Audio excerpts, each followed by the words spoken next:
and well, that obviously means one thing, which is the fact that we have reached outdoor motocross season.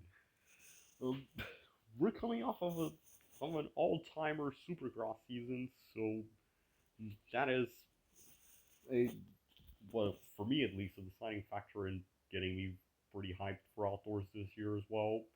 And of course, we may have the sport's new big rivalry starting for real now.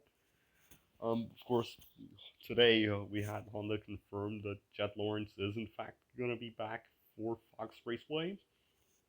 So forget any rumors of him not racing you may have seen, if you did see any.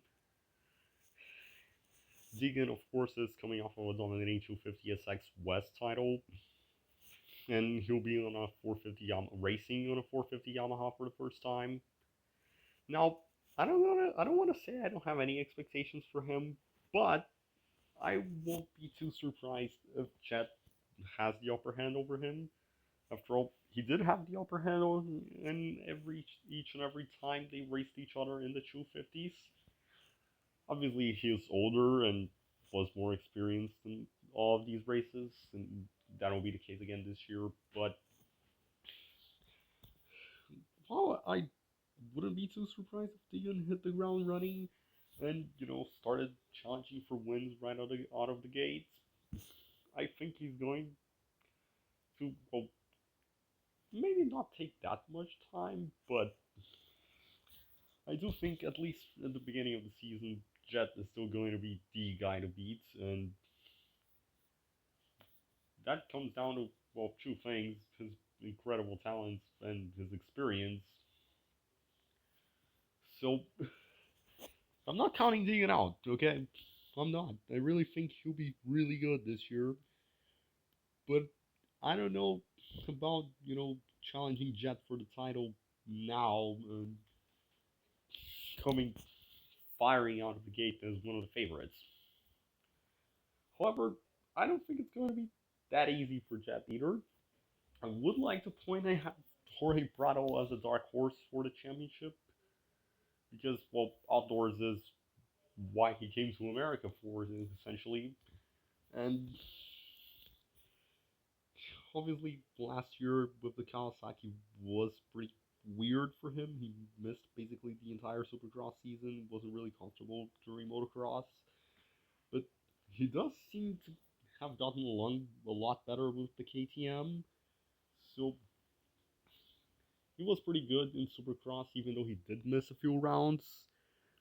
But, well, now we're coming to what is his natural habitat, so I expect him to at least challenge for wins. I expect him to at least challenge for some wins.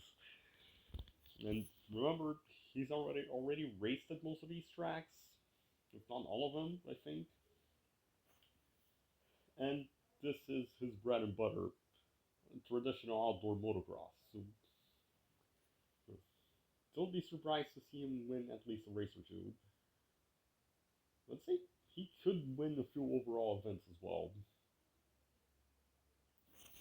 And that's not even being that optimistic because if I really want to be optimistic, I'll say that he'll be the one to challenge Jet, perhaps more than Deegan. I still don't want to count Tomac out though. Obviously, that depends on what version of Eli we're seeing this year. Uh, if it's the first half of the year, first half of the Supercross season, Tomac, then most of the rest of the competition is doomed, and he will once again be a force to be reckoned with. If it's second half, then yeah, that might not be the case. I still think he's got more fuel left in the tank, so I think I'm expecting more of, of that first half of the season. Eli, obviously, it wasn't that great in Supercross last season. I mean, in motocross last season, but I do think he's still. I, I do think he still got it. The guy was pretty good for a good chunk of this year's Supercross season, and well, we don't really know what happened in those last what 5 or 6 rounds, something around like that. Other than the fact that he got hurt, obviously, not sure if he was just being uncomfortable on the bike, if it was just the injury or him being ill or whatever. But I actually do think he still got it. So, and I do hope he gets to fight for a championship because pretty much any like it's been every time over the past 3 years, it could be the last time, or he could just pull a Chad Reed or Nick Way and race until he's God knows how old. Um, it's Eli Tomac we're talking about. I will admit I was part of the crowd who thought there was a real chance of him being done after tearing his Achilles 3 years ago, which, as we know now, did not happen. Not even close. But that's a tricky thing with the sport.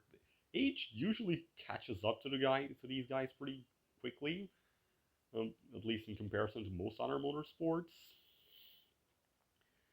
But in his case, it well, it hasn't really been the case with him.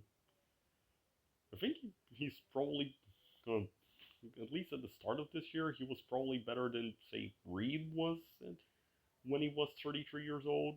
Although Reed was riding for his own team during that time, and the other guys that were still racing, the other notable guys that were still racing in that age that I can think of, really most of them weren't championship contenders or anything. I mean, John Dowd was, but he started racing very late, so he fits into a whole different category. Who else do we got? We got obviously Hunter Lawrence. I think this year he might have just taken that step that he needed, that final step that he needed to take to become a true championship contender like his younger brother has been. Because after he won his first Supercross main, uh, which I think was at Arlington with the Triple Crown, he just didn't really stop winning. He won a bunch of races. He fought Broxton all the way down to the wire for the championship and didn't end up winning it. But I think that pretty much solidifies that he's there and he'll be racing the top guys for wins for many years to come, just like his brother has been doing since he jumped into a 450.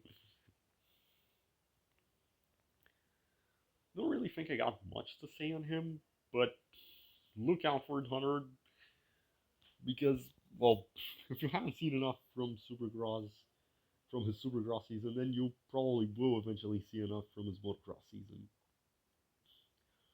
I also want to believe Sexton will be up there. Maybe not fighting for the championship. I think that will be a more likely scenario next year.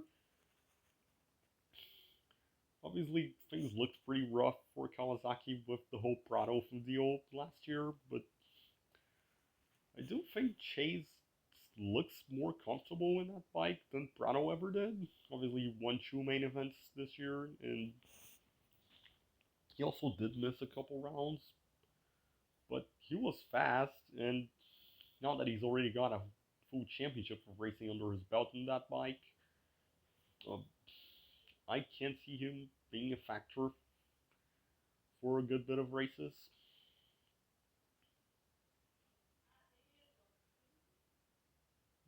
Championship maybe might be a bit of a stretch because, well, it is his first year in a new bike, and the 450 field looks pretty stacked this year.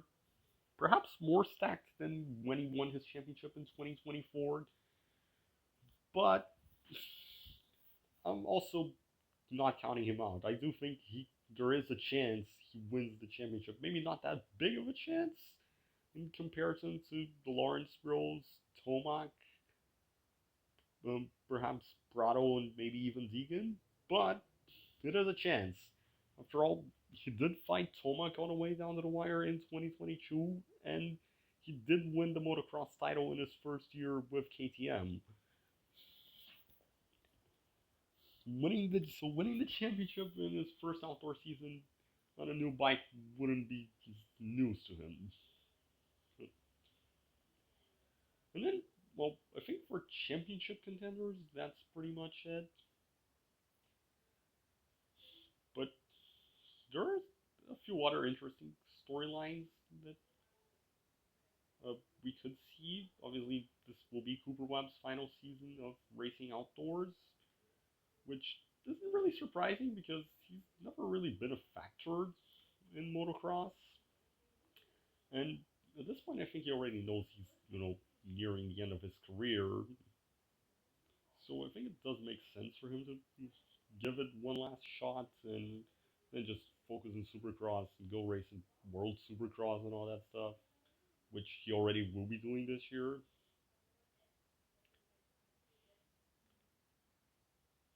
So, he announced he's still gonna be racing Supercross in the next 2 seasons. Well, who knows what he'll be doing after that? Maybe he'll retire. Maybe he'll just keep racing overseas, or maybe he'll just show up to a few races a year, like Roczen has been doing in motocross going to uh, since taking over that Suzuki. I don't know. I think that will be more of a wait and see thing, starting from next year. I think Barcia in the Ducati will be someone else that I want to look for because it is also his first season in a new bike. In fact, Ducati is very new to motocross. I think this is their first year racing in the top level in all the top level championships. And Barcia obviously missed most of the Supercross season after that terrifying A1 crash. But obviously the talent is there, and y'all know how it is with him. If there is even the smallest of gaps, he will take it. Imagine if Gap car, but on two wheels. If Gap bike, I suppose. Ferrandis is in the other Ducati, and he missed far less rounds of Supercross than Barcia, so maybe he will have the upper hand, at least for now, but I do think these guys could be very evenly matched, and I don't know where exactly that bike sits, but I can see both of them getting some good results. And obviously, there are the guys who will always be there, maybe not championship level guys, but they're always maybe fighting for top fives and podiums like Plessinger, Malcolm Stewart, and Justin Cooper. Especially Cooper, who had a really good Supercross season. So he is someone else I will look more closely after seeing him this year. But I think that's all I have to gab about for today. Uh, as some of you know, I've been a lot more invested in the motocross as of late. Probably the most invested I've been in years because this year, well, since late last year actually, I've really gotten back into it after losing a bit of that fire after Cianciarulo retired. So now I'm just riding it out again and just well, enjoying all the stuff, all the racing, like I've been doing with car racing, and I just wanted to talk about it for a little bit. So watch this or don't, I don't know. But if you did, thank you because then perhaps I'm not talking to a wall or whatever.